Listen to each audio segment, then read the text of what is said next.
All right, welcome everybody to a Rad Reads AMA, and today I'm going to talk about Notion, the tiny 12-person app that just raised at an $800 million valuation with millions of users. And I am an early evangelist, a power user. It has really, really changed my life. It's actually thinking about it today. I'm like, how much would I actually pay for the app given what I know about my own usage? And I thought about it in yearly terms. The number was like $2,000 to $3,000, given the value that it has brought to my own personal business and life.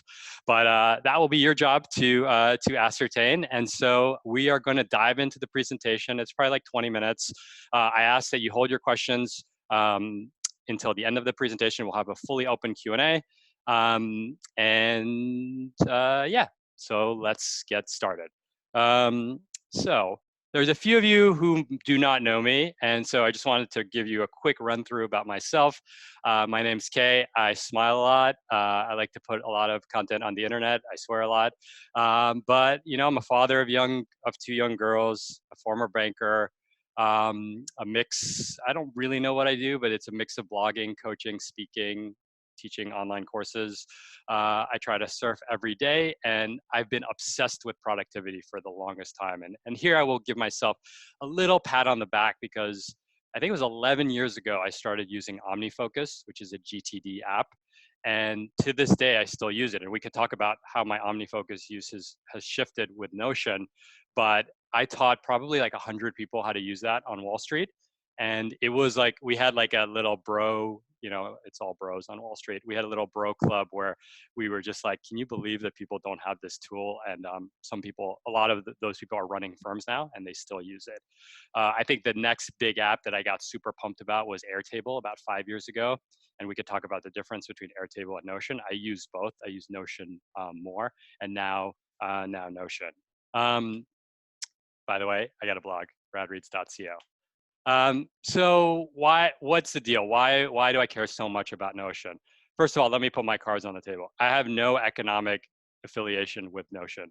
I don't get paid by them. I am a pro, which is like one of their community members, but I have no financial relationship with the company. So I just want that to be very transparent. I do have a financial relationship in the sense that I have a Notion course that you might hear little sprinkles about throughout this presentation. But so I do have a Notion course. We can talk about that. But I do want you to know that I care so much about this product. I think it's so personally transformative. If you see me on Twitter, I basically answer anyone's question with a custom video for free. Obviously, maybe you could say that's a form of marketing, but I just think it's fucking cool. So those are my cards. I am a small business owner. I work for myself, so I need as much leverage as possible on my time, on my ideas, on my resources. And like I said, it's very, very high leverage because, as we'll talk about, you build your own tools. And as someone who runs a small business, I can't buy off the shelf tools. I don't have the time to pay people to build me. I don't have the money to get people to build me off on the shelf tools. And I operate in this kind of weird gray space of business where it's not like an off the shelf tool could even work for me in the first place. Um, I think the ultimate barometer of a great productivity app is that it inspires creativity. We can probably talk a lot about Evernote. I've used Evernote for 5-7 years. To me, Evernote is where creativity goes to die. It's so uninspiring. It's like using a 28.8 modem. You could tell that they're not even committed to the product. It works and it has a lot of good features, but it doesn't make me creative. Notion, I fire it up. It has its flaws. We'll talk about them. It makes me want to create cool shit. And I think that you can't uh, ascribe a tangible value to that. So we'll come back to that point. And most importantly, it saves me so much time. If you commit to it, you then customize the tools that fit your use cases, you save a ton of time. Piece of cake. My output has gone up. My hours work has gone down. My revenue has gone up. My hours work have gone down. My surfing has gone up because my hours worked have gone down. By the way, did I mention I got a course? So what is it?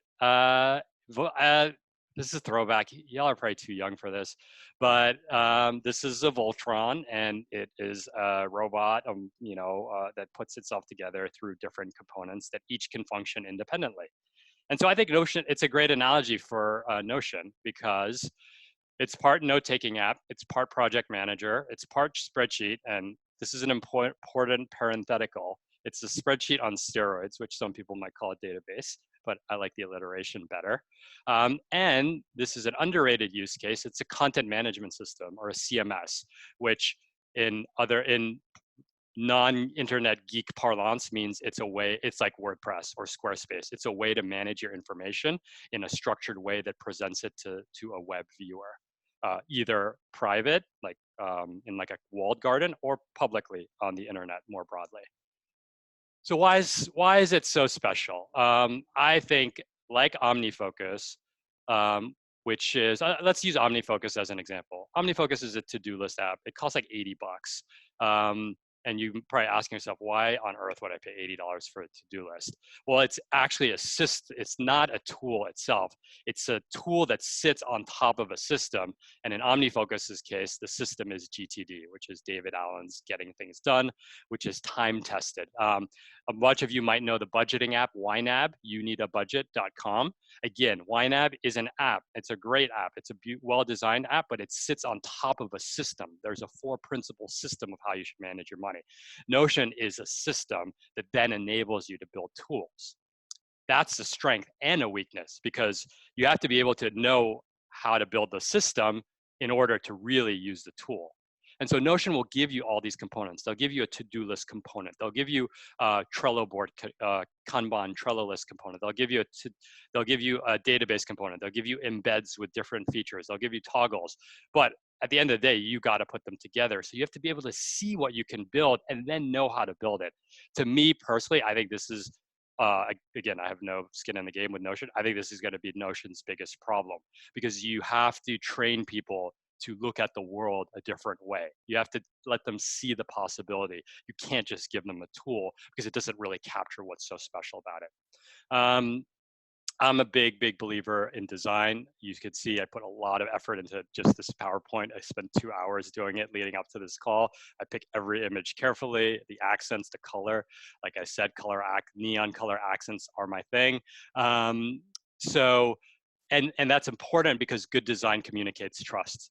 And good design manifests in a few ways when it comes to Notion. Their design to me as the user communicates trust, me trusting the app, me trusting the company. But then in turn, when I use Notion and then share the information with someone else, I pass that good design on to them, which further communicates trust in me. It's a very powerful thing. In the era of the web, where there's a lot of noise, there's just a lot of just bits and bytes and shit being thrown at you all the time. If someone presents you something that's clean, it's legible, it's responsive, meaning, again, fancy parlance for saying that you can watch it on your, it looks the same on your phone or on your web browser. Notion's responsive. I mean, think about sharing a note in Evernote. It's like hell on earth. And then it facilitates sharing. So we don't want hell on earth, we want heaven on earth. But like I said, I'm going to give it to you both ways. So what are the weaknesses about Notion? It's insanely slow. And many productivity folks, myself included, one of the most powerful principles of productivity is known as quick capture, which is like, if you have an idea, you have a thought, you have a piece of data, can you get it into the system as quickly as possible? It's not that quick with Notion. That's a problem. I would imagine it will change, but there's no guarantee it will change. Like I said, it's pretty complicated. So it's another tool to learn before you can even start reaping the benefits. That's why I'm doing this. I love teaching, and I want you guys to see the potential. It doesn't integrate yet with any other apps. That they have publicly stated that that's changing in their next release. But a perfect example is my online course. I can't use Notion for it because I need to hook up to Gumroad, which is how I manage my e-commerce. I need to hook up with Stripe to get my invoices. I need to hook up with ConvertKit, which is my email client. I can't do that with Notion yet. So that's why I use Airtable for that. The search is super janky. It's slow. It doesn't bring what should be the best result to you, and so that's annoying too. Again, if you follow Tiago Forte's work, a big part of his philosophy is heavily, heavily reliant on search. It's not going to work today with Notion. And it's not always intuitive, and we can talk more about that. So should you take the plunge? I would say ask yourself these questions. Like, if you use spreadsheets and databases, that is a good starting point. That you probably, it is so much more powerful for than Google Sheets if you're not trying to build like a financial model. If you're trying to keep track of things, if you're trying to manage processes, manage workflows, manage pipelines, deal pipelines, things that are not like hardcore spreadsheets, it's really, really powerful. An important consideration is your workplace, right? If your workplace is a heavy Google Docs system, or even worse, Microsoft Office, there's going to be a limit to how much sharing you can do with a Notion. With a Notion, it might not be able to cross your firewall. That being said, you can still always use it for yourself on your own, on your phone, on your iPad if your work doesn't allow it. I think that's more than a compelling reason to use it, but you won't get the extra juice of being able to collaborate with people. Do you want to take the time to learn? If you don't know how a database works, if you are not comfortable with sorting, like really parsing through data quickly in a spreadsheet, like a pivot table, things like that, again, depending on how you want to use it, it will have an impact.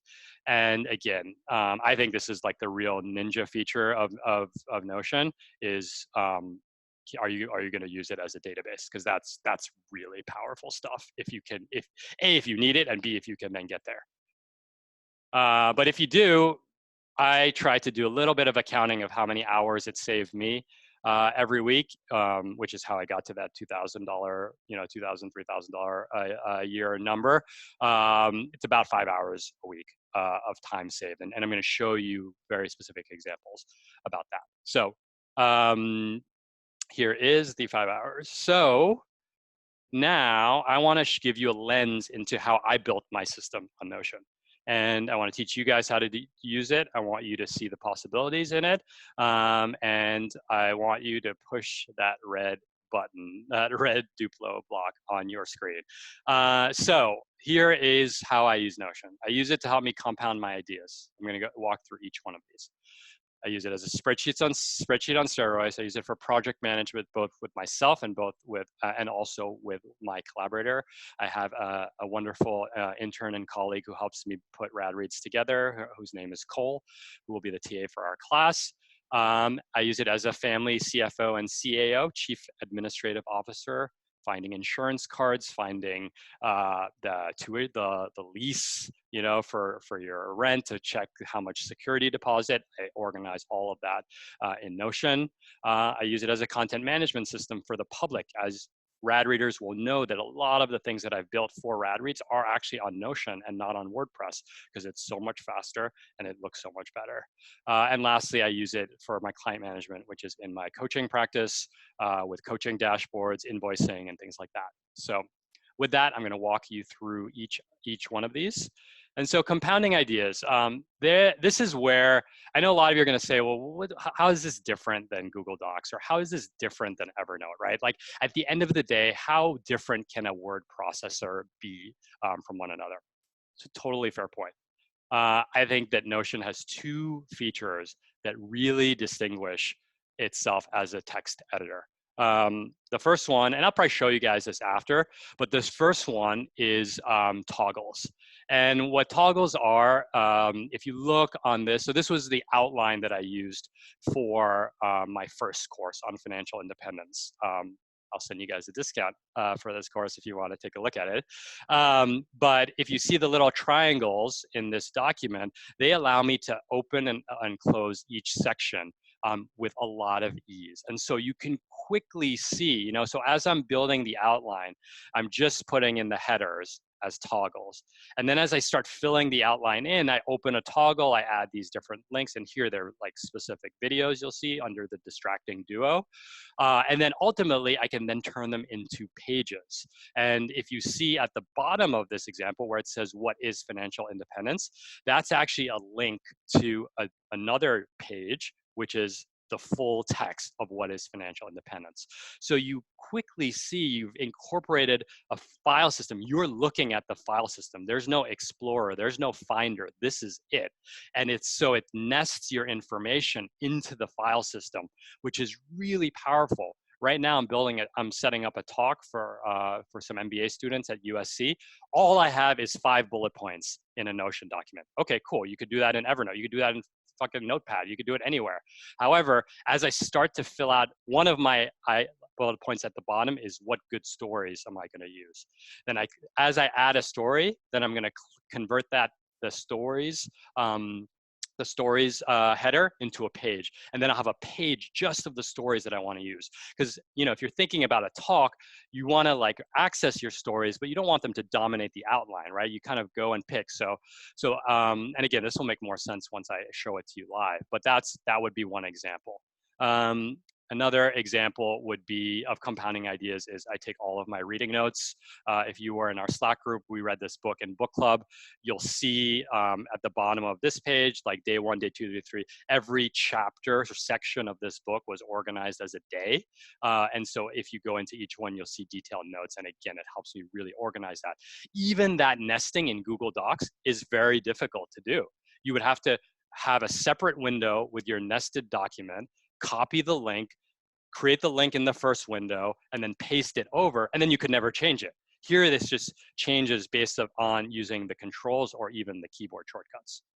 So that's compounding ideas. This is very powerful, but this is really still in the domain of a word processor. The next is spreadsheets on steroids. So I think the biggest thing about spreadsheets on steroids is that you have additional fields that are not typically found in spreadsheets. And so in this case, you have, if you look, you have type, right? You have tags. Tags are very powerful in spreadsheets, but you can't really simulate tags in Excel or in Sheets. Tags can be single select tags, or they can be multiple tags. So again, this gives you a lot of flexibility to move, to sort and cut and filter your information to look at it exactly how you want. And this is a sample example of my portfolio tracker. I can quickly say, show me the value of all my taxable accounts if I just sorted by that taxable flag. I could also say, show me all taxable accounts that are non-retirement based on the column that's type. Then it could add things up. And if you go a little bit further in that last column on the screen, the expected return, that's not the expected return for the finance geek. That's the downside. The columns are labeled incorrectly, but that's the stress scenario. How much could an angel investment lose in my book? 90%. And then you can play with data that way. This is something we'll spend a lot of time in the course. Next, another example of a spreadsheet on CRM, spreadsheet on steroid is the CRM. Again, a lot of different flags. What kind of status is this? Is it high priority? You can have, basic things like email, which enforce that you have an @ sign in the email address. You could link to a company. That's the database component. You can have a checklist that's high priority. I remember when Google Sheets added checklists, like the world went crazy, checkboxes, but it was an Airtable feature for like 5 years at that point. So this is spreadsheets on steroids. It's really, really powerful. You can call these databases as well. In the class, we'll definitely spend a lot of time on databases because unless you're a computer science or a computer software engineer, you probably have never thought about why you would use a database and how you would use it, and let alone how you would build it. A few more slides. Project management. So here, this is this is another type of, you could say this is a spreadsheet on steroids. Again, this is for me with when it comes to building out rad reads as a site. I can filter by my WordPress tasks. I can filter by my social. For those of you who are in the Slack channel, we had a conversation the other day, 2 months ago, about creating community guidelines. It gets allocated into here. Another way that I use it as project management is I actually write rad reads, my weekly newsletter, in Notion, and then I send a message to Cole, my colleague, and then she goes in and grabs the link here, which is the 4th column. She grabs the blurb, which is the 3rd column. The ordering is set up by the tags 1, 2, 3, 4, 5 in the 1st column, and then you see the actual article itself in the middle field. So that's actually how I communicate with Cole. Cole might actually be on this call. I've only met her once 4 years ago in New York City, and we just communicate exclusively through Slack, Loom, and Notion. Family CFO, CAO, Chief Financial Officer, Chief Administrative Officer. My wife and I, we do monthly reviews where we just do a very high level check of all of our spending. We summarize that data in Notion. Again, I grab it from YNAB. It's a very quick copy and paste. And then if I showed you the page, you'd have every month would be a separate page, so we could always go back in the history. It takes 2 seconds to update. It looks good. It's sortable. I could do a quick screen grab because my wife will never open the Notion app herself. Something more nuanced, but I now have an HSA, which means that I need to be much more specific about tracking all of my expenses because there's tax implications to it. And so you have here the actual HSA tracker by patient. These are my family members, by doctors, co-payments, and then I haven't scanned them in, but you could also attach the receipts. Then content management. This is how I share information with the public or with smaller subsets of people. You have seen the Notion course, the actual sale page, which, in case you forgot, notion.courses, is built in Notion. So you can see that you can scroll, you have images, you have links, you can go to a shopping cart, you have a beautiful banner. This site, it loads really fast. It looks great on mobile, it looks great on tablets, it's fully responsive. That is just a web page in Notion. And one of the first homework assignments in the course will be to create a personal web page in Notion. Hook up a domain so that www.khe.com would go to your Notion profile, which would be your, one of your web presences. Many of you subscribe to Rad Jobs, which is my job posting board email newsletter. And again, the whole process, this is a database managed in Notion with the pictures, with the descriptions, the tags, the cities that these jobs are located in, whether the job has been filled, it pops it out. I never actually touch this web page. I just touch the back end with Cole, and then it updates accordingly. A very, very real world example. I tried to build this multiple times in WordPress. It actually wasn't possible. All I could do in WordPress was put it as a link. There was no tags, there was no sorting, there was none of that. I would have had to hire a developer. It looked ugly, and Notion comes along, boom, this whole thing takes me 15 minutes a week. And it's awesome. It looks great. So these are a few examples of a content management system. If I wanted to, I used to own radjobs.email. I could direct radjobs.email to this page. Client management, this is the last slide. I do a lot of coaching work, and with my coaching clients, we have dashboards where we have the notes from our session, we have action items, we have files like the contract, we have a library of resources of books that I recommend that they read and articles that I recommend they read, and this is what it looks like. This is a hypothetical one, but if you see, we have the objectives, we have the session notes as individual pages. Notice the linking of the pages. Again, very easy for me as the creator, very easy for you as the consumer to process the information. Super enjoyable, responsive. We have the list of books. If you scroll down below, you would see that there are articles and so on. And then this is another dashboard, but you see that you have an embedded to-do list in the dashboard. I tried to do that with Google Sheets and Google Docs. It just looked so ugly. You can't open it on mobile. It was you can't really create a true to-do list in Google Sheets, right? You have the checkbox field, but sorting and all that is very, very cumbersome. You can't create views in Google Sheets, and so and just embed it. If you don't believe me, try embedding a Google Sheet in a Google Doc and changing the data around like somewhat regularly. It's a fucking nightmare, and it just looks horrible. And so there you have it. These are the 6 use cases that I use to what I think build a world-class system. If I bought all these things off the shelf, I wouldn't be able to find them. If I hired a developer to build these things, it would have cost me like thousands and thousands of dollars. And any of these dashboards, these tables, like once you know how to do it, they take 5 minutes to build. Again, I would caveat that any system is only as good as one's willingness to use it. So just because you build a system doesn't guarantee that you're going to use it. In fact, the biggest flaw in productivity is that most people build systems and don't use them. And so that, unfortunately, the course can't help you with, but I can even then give you some tricks to build some good habits. So with that in mind, we are going, I talked fast. I'm sorry about that. I got really excited. We are going to go to our Q&A. And did I mention that I have a course? All right. It's crazy. The yields on these webinars, 180 people were signed up and it yields 12, man. This is content creation is a hell of a game. All right.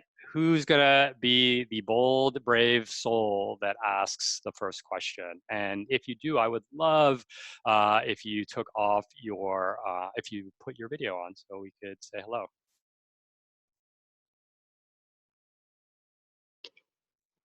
Why do you prefer this over Airtable? That's a great question. Thank you, Megan. I wouldn't say prefer. I think it really depends on the use case. I would say, so there's one analogy that I would use that I think is helpful, is that Airtable is very enterprisey, where you're going to build business systems. The integrations, it's very robust. And Notion is a little like more consumery. So let's just use that as a starting analogy. But the biggest difference is that Airtable is just a database. And if I showed of the use cases that I showed you, the only one of those that is just a database is the spreadsheets on steroids section. Everything else is it's the Lego analogy. It's a page, which you could say a Word document, you could say a web page, you could say a to-do list. It's like the dropping in of these different components, of which spreadsheets and databases are one of them. But so, for example, like I couldn't create a sales page for the class in Airtable because all I could do is create like a database. And I could probably create like rad jobs actually, which because rad jobs at its core is a database. I could probably create rad jobs as a database. And actually it used to live in Airtable, but there were a few little things that I wanted. I wanted a little paragraph to say, welcome to rad jobs. This is what rad jobs is. I wanted a link to say, like, if you like this page, a call to action, please sign up for my newsletter. None of that is possible with Airtable because it just gives you the box of a database. I believe it's changing with the blocks. Airtable is also very expensive. If you're going to use the professional version, I think it's like $30 a month. And again, I just told you I'd pay $2,000 for Notion, so that's very relevant to the use cases. But that's the difference, in my opinion, with Airtable. I will say I'm not a Airtable power user. Does that answer your question? Yeah, that's great, actually. You said that Notion indicated they're going to be doing some integrations. Have they specified, like, with Zapier or with, like, what other systems they're looking to integrate with? They haven't specified it. I think it's Zapier. It's parts of Zapier. I don't know if they're going to do like every single app off of Zapier, but my hunch, and again, I don't know this is just reading the tea leaves from like their tweets and stuff, that it will be Zapier. Oh, we have a follow-up question. Okay, cool. Oh, sorry, Megan, finish your question and then I'll go to the question from R. Oh, no, that's perfect. And I saw they're typing questions, so you can move on. Cool.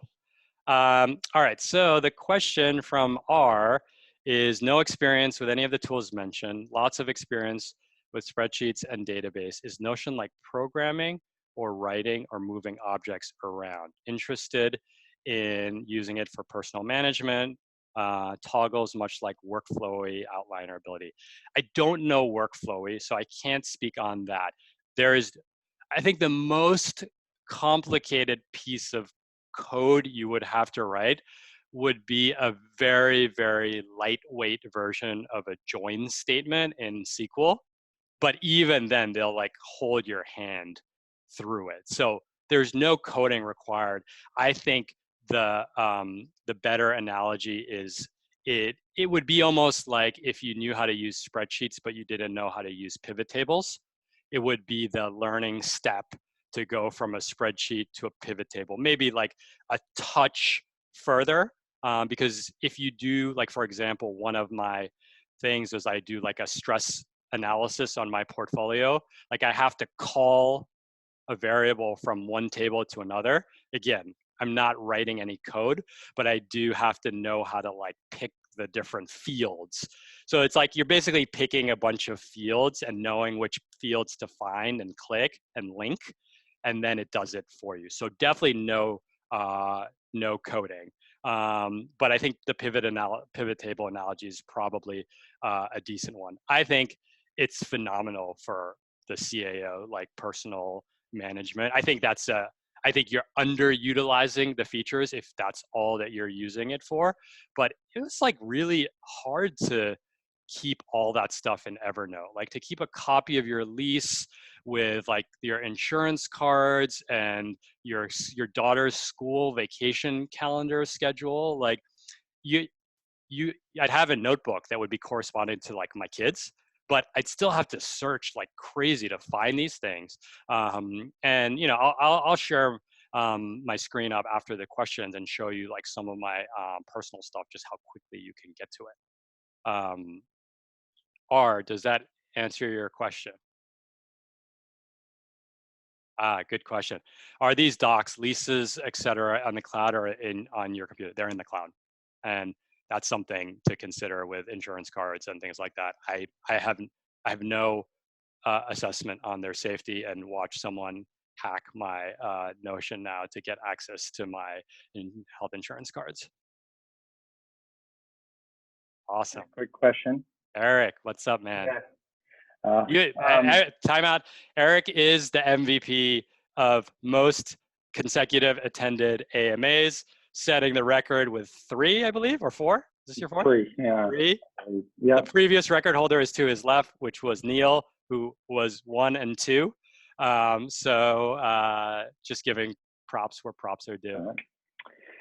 Well, my question was about the collaboration features. So when you are working with your clients, your coaching clients, do they have to also get Notion accounts, or do they have actionability on the worksheets? Like you can lock it down to just sharing with them and they can take action, or? Yes, that's an excellent question. So there's like a sloppy answer, which I don't do, where you could make it a public page that like in theory no one could find without it's like in Google, it's like make this page public, but only the person with the URL will be able to see it. So you could do it that. With my coaching clients, the information is too confidential that I don't do that feature, but that would be like the quick way to do it. The more complicated way is that they have to have a Notion account. It can be the free account, and then you can share it. You could share the file and every file below that comes off that root file to that individual Notion account. So basically, they have to sign up for a free Notion account. Cool. Thanks.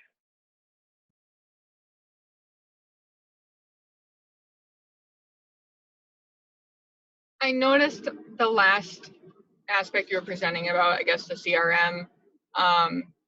It kind of looked like you could build yourself a dashboard of like, here's my current to-dos and here's my current budget and here's my, you could create like a grid of the 4 or 5 things you want to see when you log in, or your top link is your, your personal dashboard or your work dashboard. Is that correct? It is. I mean, that is spot on. One of the greatest features, because you could literally customize. So let me reshare my screen. So if you go in, I'm just going to be a little. So I think like you can have like a pretty dashboard, like for marketing reasons, or you could have the dashboard that you'll use.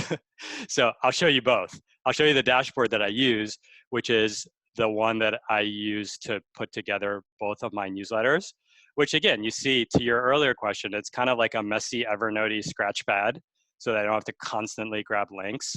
There's the table that I use with Cole, which again, the links come in through the Evernote, the Notion web clipper.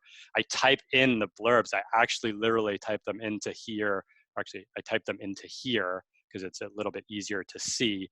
So this is a dashboard that I use. I also use like a very kind of cheesy, like simplified to-do list where I basically try to do 2 things a day and then everything else goes into later. So every day I just use like one of these little scratch patty type things. But if you want to see like what a dashboard could really, I mean, it could be anything. So I did one, and again, I'll tell you, it's a marketing one. Again, this is why I'm sure, like, I have so many dashboards that it's like, this proves my point how bad search is. So this is not a real dashboard, but you totally could link in your CRM with your tasks, with your 10 most, 12 most visited files. There's like, this is not mine, but this could be easily created all in one page with a downward scroll using toggles to keep things super neat. You could like move things around. Like if you wanted it to look, if you wanted if you're like a primarily mobile person and want to scroll down versus scrolling wide, there is the CRM is like hooked in here. You could take views of the CRM and put them in. In fact, I mean, I could show you how easy it would be. I'm going to just do this quick, but you could do create. Let's say I wanted to add my task list for RadRead's product decisions. So I'd go to create link to database. And I know that the database is called product task list. So boom, it pulls in product task list. Then I could quickly go in, and I don't view this as a tutorial. It's more, I just want to show you how quickly you can do it. All right, get rid of all these garbage columns that are not like relevant. I want to move status to the top. I don't want it to show me tasks that are completed. So I'll go to filter, tasks, show me where status is not completed. So it only shows me that. And then I want to sort it by highest priority. Whoops, sorry. Sorted by highest priority, add sort, priority descending. Boom, there's your dashboard. You could do that till you're blue in the face.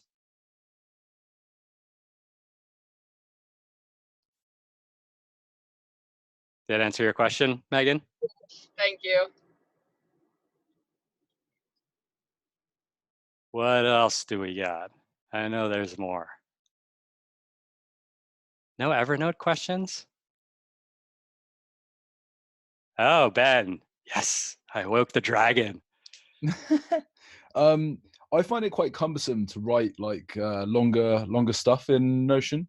So I was just curious as to how you go about composing like your longer pieces and whether you're kind of linking them up and then Cole's kind of translating that into your email client or into your WordPress. I'd just be interested to know a little bit more. That's a good question. I forget that you have a British accent because it doesn't come across on Slack. So I think just for some context, because Notion is a block system, every paragraph, if you haven't used it, every paragraph is its own block, which can be a little tricky because like that's not, as a writer, you don't think of your essays as a series of paragraphs, right? They're like a series of words or even letters. And so it becomes a little bit, actually, let me just go and give a little tutorial. This is fun. All right, let's do a new page. Blocks. So, if you start typing like, hello, this is Ben. Ben used to play rugby, right? You'll see that these are each different blocks, which is great if you're like thinking about these as units of a spreadsheet. It's it's not great if you like want to highlight, Ben and make it bold, right? Or you want to move this into one paragraph, like is actually very tricky to move this into the prior like if I wanted to move used to play rugby into, I can't even do it. Yeah. What I do, and again, I think this will vary more on your personal writing style. So I don't know. I mean, you were in the book club, so Courage to be Disliked. We read this as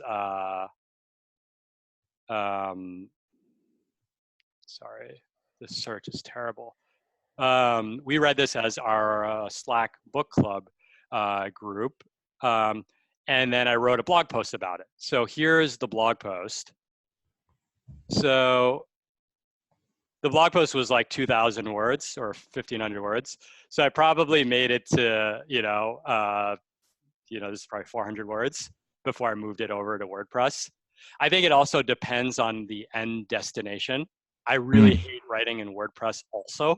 So it's kind of the lesser of two evils. But when it comes to writing, the way I view Notion is like, it's really that idea compounding, the headers, the toggles, the bullets, that kind of like gets like something that's more than just bullet points. That's like bullet points with like a sliver of meat on it. And then I kind of take it into the next medium. And WordPress may not be the best example because you have to do so many little subtle things on WordPress that are very WordPress specific, like formatting things. But that would be, I think it is a problem. I've seen a lot of people on Twitter complain about this. My hunch is that they'll probably do like a writing mode where you just shut off the blocks and you just write free form, and then it like you turn it back on and it like puts them back in the blocks. That's my hunch. What the fuck do I know? Yeah, cool. Thanks, man. I think it's probably the thing to do is to use it to like architecture your post, I suppose, and just move the whole thing over once you've got all the quotes and headings and things you want, and then bulk it out. So thanks for that. Yeah, totally. The other thing I would say is people often compare Notion with Evernote, but I personally think the bigger comparison is Notion with Google Docs and Google Docs and Sheets, because I think it is more Notion. Evernote is that like quick, it's more like Bear, like the Bear app, which is like quick capture. Like Notion is not quick capture, so it's kind of like fire up a document, watch it load, take a few seconds, twiddle your thumbs till like the splash screen goes away. Like it is a more industrial strength word processor. Obviously, like as you just described, with its own shortcomings as a standalone word processor. No, you're right though about docs, because I just think it's on Notion. I love having all the different media and being able to, like you say, make connections between the things. But then when I come to flesh it out, then I suppose you're probably better off moving the whole thing back over to docs once you've got the detail. Probably. Yeah. But it also depends what your ultimate destination is, right? Like, that's why true. It's like, if your team works in Notion, or like, then you could just stay in Notion. I think it's going to be hard if you're not a small business or, solopreneur consultant today. But I know that, a friend of mine just joined Lambda School, and their like main thing is Notion. So I think it's probably coming. Cool. Thanks, man. Yeah. Good to see you in person. What else? I know we got more. I blocked off 90 minutes, guys. You gotta fill out. Oh, someone's. I got one for you, Kay. All right. Okay, so I recognize while you were showing your Notion instance that I think you took the Build a Second Brain course, right? Mm-hmm. Which was taught completely in Evernote. I saw the para stuff in your left column there. I'm wondering, so I have a pretty, I guess the thing is I've been using Evernote since the beginning, and I'm very fast at it, and I create, I guess a lot of the things that you were creating, I actually create with something that they call master notes. I don't know if you've seen that before, where I never even heard of it. You can basically, you can really easily interlink between your notes. Okay. It's sort of like building from a different direction. So I organize my thoughts using these master notes, and I pull them all into my shortcuts. So my dashboards are essentially done that way.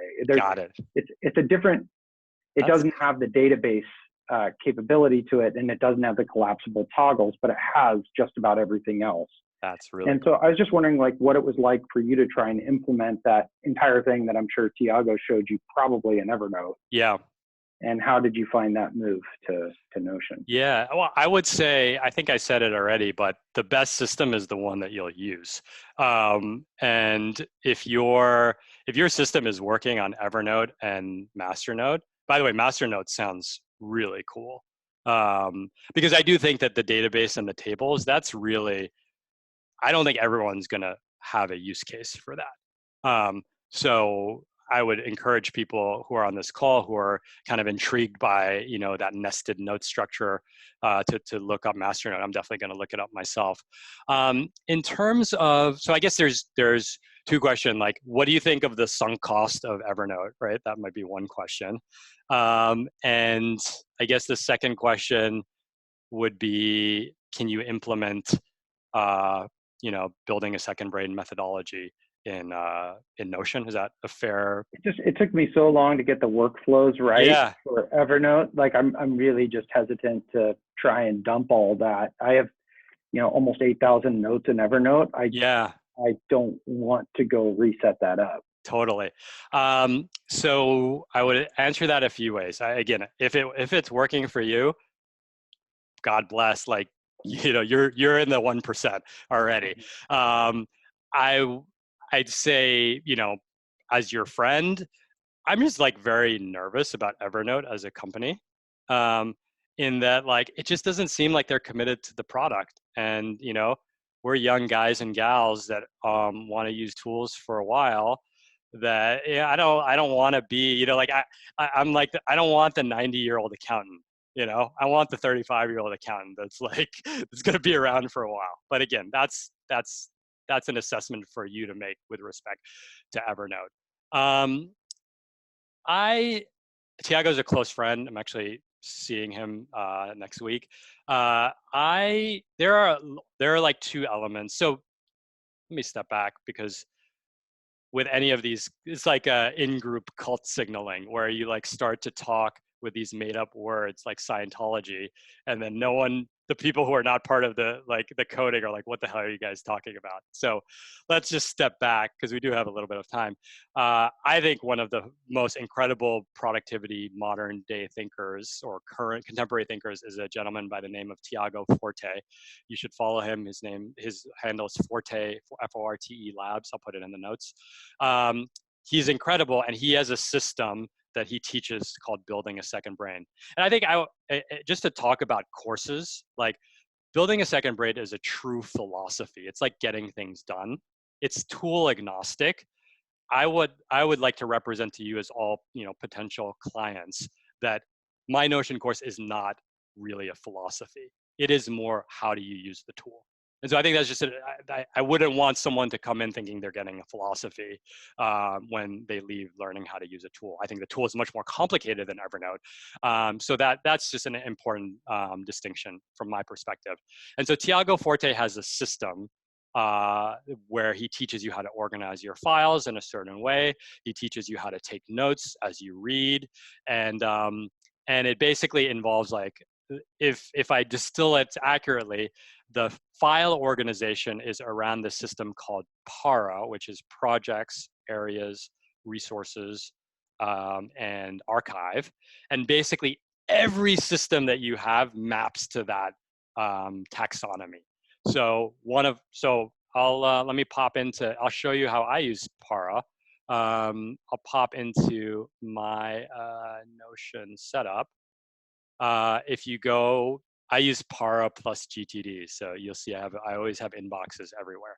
So in my projects, these are the things that I'm currently working on. I'm hunting for surfboards on Craigslist, very important. I'm launching a Notion course. I'm writing a series with Quartz called Mindful Money, and I'm working on round 2 of my book proposal. These are the projects. And in theory, if you went to my Dropbox, it would look the same way. If you went to my Evernote, it would look the same way. If you went to my OmniFote, my to-do list app, it would look the same way. And it pretty much does.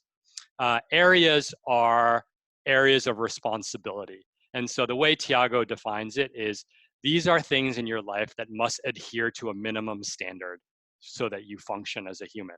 You know, so your health, your personal finances. Brad reads product decisions, my kids, my business, my coaching, my marriage, my community, you guys, my writing, and my half an employee. And then resources are things that you access. I haven't mapped a lot of my resources, Eric, are in Evernote still. So I haven't like brought them over yet. So that's why this is so bare right now. And archive is just like a catch-all.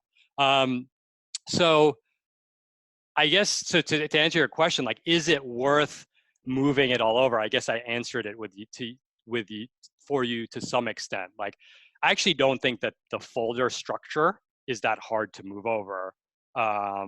You know, you just have to find the right root and the right child, and you need to make sure that the app can do that. And you know, in Notion, it can. The other big component of Para is how you read and highlight. And you can definitely do the bolding and the highlighting that Tiago recommends in his approach.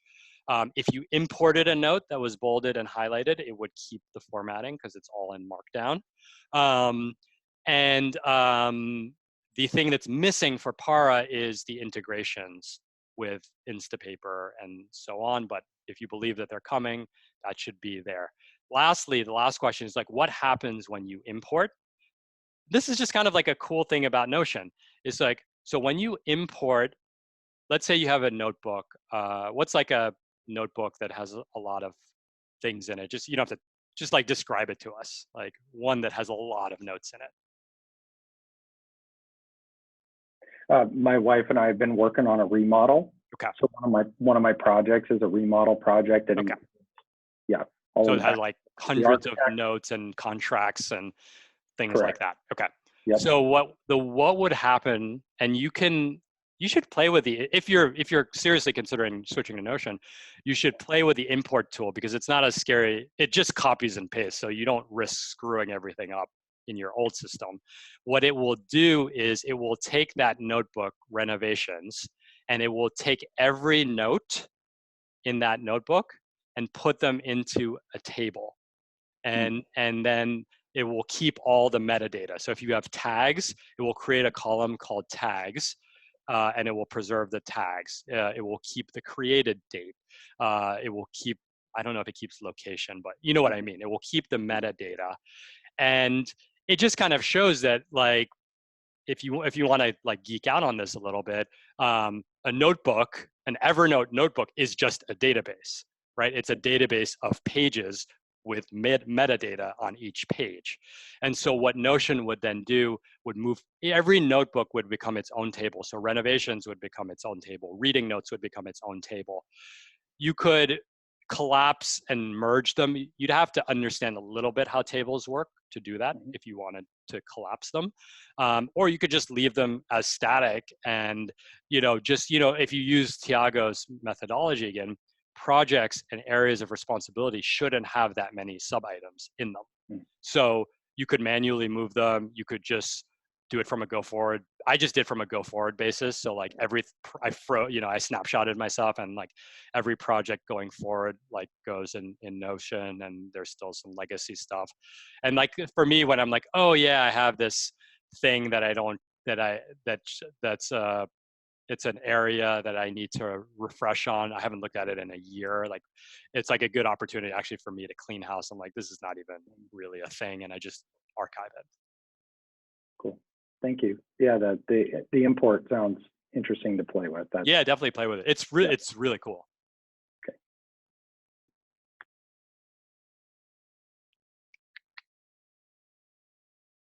Any other questions?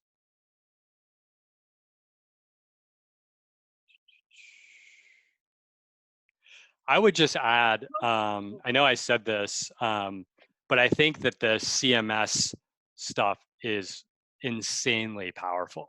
Because if you think about it, like WordPress is a CMS. Shopify is a CMS. And the ability to take images and text and links and tags and show them in different ways very quickly and kind of natively, or I guess responsively, is a very, very powerful feature, to the point where I find myself, so for example, I created, I'll share it with you guys, but I created a tool, you guys in the Slack group saw this, but I created a tool with a page with all the best productivity tools. This is why I hate search. With all these different productivity tools, and just the ability, like, this is so clean, and the ability to look at this and have your users, like, I could share this, I could call this www.caseproductivitytools.com, and you could go to this and you could say, like, show me the important ones. Like, it's an interactive tool. You see all the price, the feature set, etc.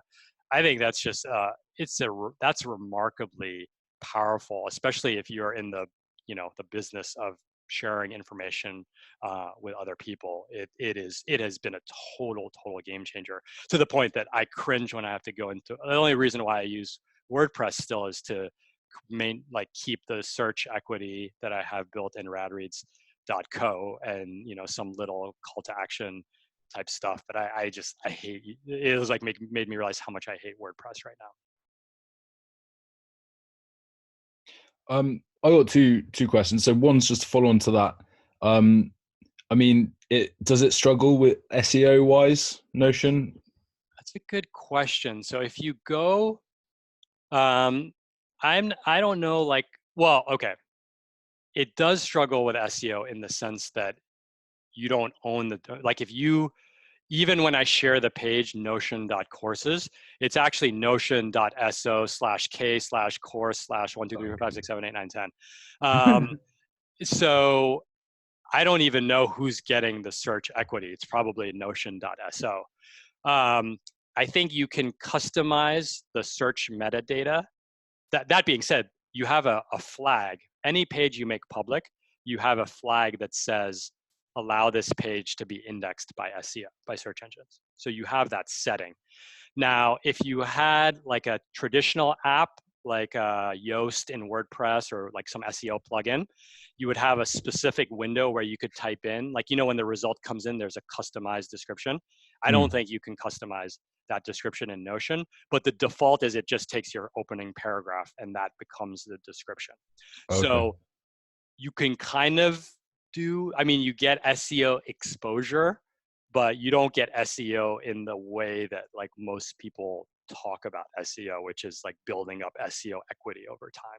Yeah. I mean, it's not a big concern for me. I was just curious. But the thing that I think could be a really interesting, and I'm sure you've thought about it, would be almost to write like a kind of like a multimedia book. You could almost have more useful than a book, even, because you could have your nested content. Mm-hmm. You could have like action, kind of have your checkboxes and things, like you have video explainers and stuff. I'm sure you've thought about it, and you could gate it off. And totally. In fact, I was thinking for the course, do I make the slides in Notion or do I make them in PowerPoint? Because then I'm like, instead of like being like, go look at this link, it's just like, click on this link.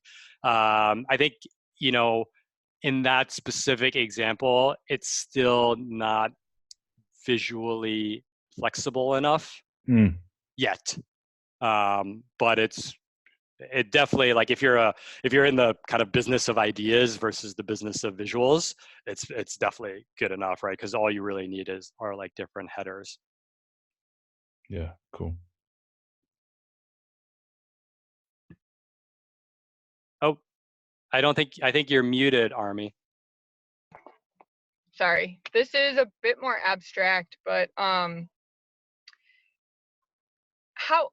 often do you try a new productivity tool? How far down the rabbit hole do you go before you say yes or no? Like, when are you moving on from Notion next, since you moved from Evernote? Or yeah. And obviously, you have that whole grid of productivity tools. For me, it's like, I heard about Zapier somewhere, and then I just like became obsessed with it, and then I found out about Airtable through Zapier. And again, Yeah. like, so, you know, with Notion, I already have, you know, made an account and poking around. I didn't get as sucked in. So I'm just, this is more abstract, but how Yeah. far do you go before you're just like, nope, yes, I I think need to add this? yeah, it's a wonderful question. And I think like that's why, like, I mean, listening to Eric talk, you don't need to switch, man. Like your thing is working. You smile when you talk about it. Like you're good. You do not need another tool. So I think I give like a little personal anecdote. I just think these things are cool. So I play with them. And I'm okay to have, you know, 90% of my life in Notion and 8% of my life in Evernote and 2% of my life in OmniFocus. Like that doesn't stress me out at all. I think that would stress a lot of people out. So I enjoy the sport, like the way people like collecting Pokemons. Like I like collecting little productivity apps and tools. That being said, I think what really like if something works, I like stick with it. I've been using OmniFocus for 11 years. Like find me an app that someone has used for 11 years that wasn't made by Microsoft or Google. So if something works, I'm going to use it and I'm going to commit to it.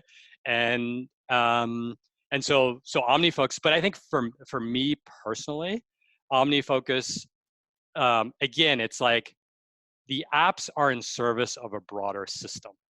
And so the system for me is GTD. And so I really, really, really wanted to switch from OmniFocus to Things 3, which are the two like main GTD apps. Because Things 3 was shinier. It was just, you know, OmniFocus is it has some Evernote lagginess and it's the pace of updates. But it wasn't enough to tip the scale. So I played with it.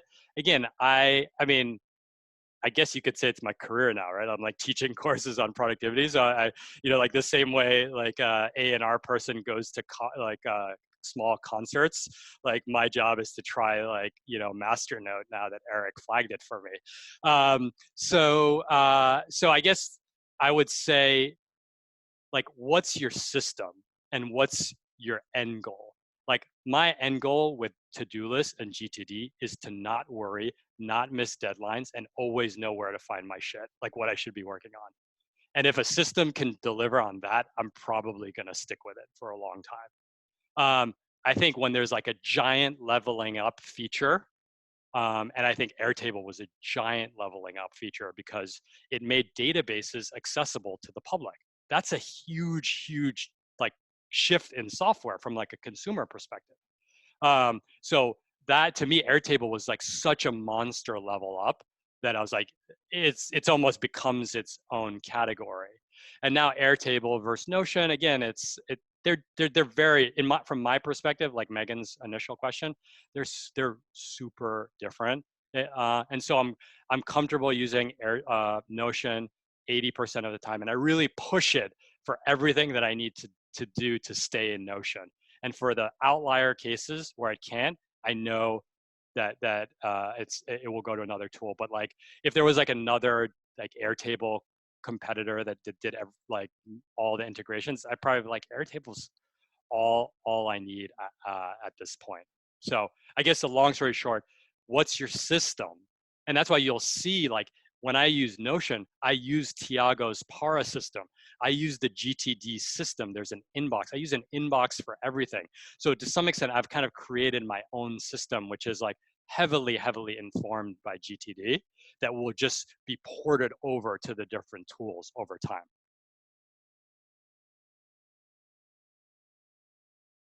That answer your question, Army? Yeah, Or that was Megan, good. sorry. That's okay. Thank you. Actually, that's great. I took notes on that. Thank you. This will all be on replays though. Sorry that I kept calling you Army. I'm not offended. Anyone else? Now I feel good. We crossed the hour, so at least there's an hour's worth of stuff to talk about. Getting the thumbs up, going once, going twice.